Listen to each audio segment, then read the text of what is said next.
بسم اللہ الرحمن الرحیم۔ السلام علیکم۔ کھانا کس نے بھیجا تھا؟ ایک دل گداز واقعہ۔ امام قرطبہ رحمۃ اللہ علیہ فرماتے ہیں کہ قبیلہ اشعرین کے لوگ جب ہجرت کر کے مدینہ منورہ پہنچے تو ان کا تمام سامان جو کھانے پینے کا تھا ختم ہو چکا تھا۔ چنانچہ انہوں نے اپنا ایک آدمی رسول پاک صلی اللہ علیہ وآلہ وسلم کی خدمت میں بھیجا کہ ہمارے کھانے پینے کا کوئی انتظام کیا جائے۔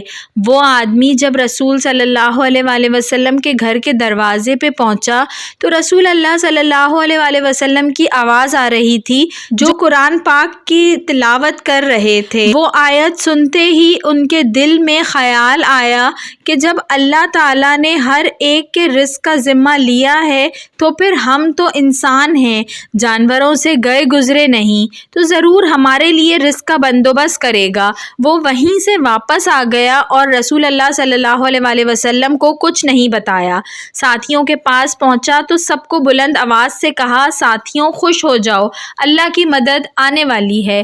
وہ سمجھے کہ یہ بندہ چونکہ رسول اللہ کے پاس عرض کرنے گیا تھا اس لیے رسول اللہ نے کھانا بھیجنے کا وعدہ کر لیا ہوگا، لیکن وہ خوشی خوشی اپنے کاموں میں لگ گئے اور مطمئن ہو گئے۔ تھوڑی ہی دیر گزری تھی کہ دو بندے ایک بڑا سا برتن لے کر آئے جو گوشت اور روٹیوں سے بھرا ہوا تھا۔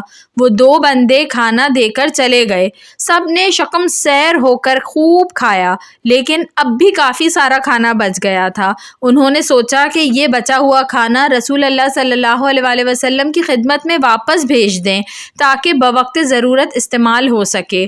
دو آدمی کھانا لے کر نبی کریم صلی اللہ علیہ وآلہ وسلم کی خدمت میں حاضر ہوئے اور کہا، یا رسول اللہ، آپ کا بھیجا ہوا کھانا بہت مزیدار تھا۔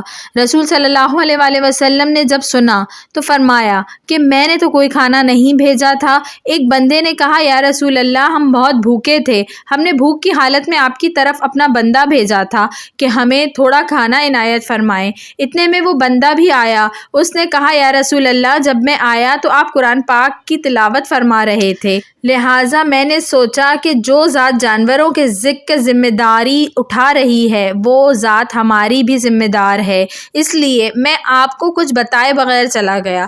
تب رسول اللہ صلی اللہ علیہ وآلہ وسلم مسکرائے اور فرمایا، یہ رزق میں نے نہیں بلکہ اس پروردگار نے بھیجا تھا جو ہر شے کے رزق کا ذمہ دار ہے۔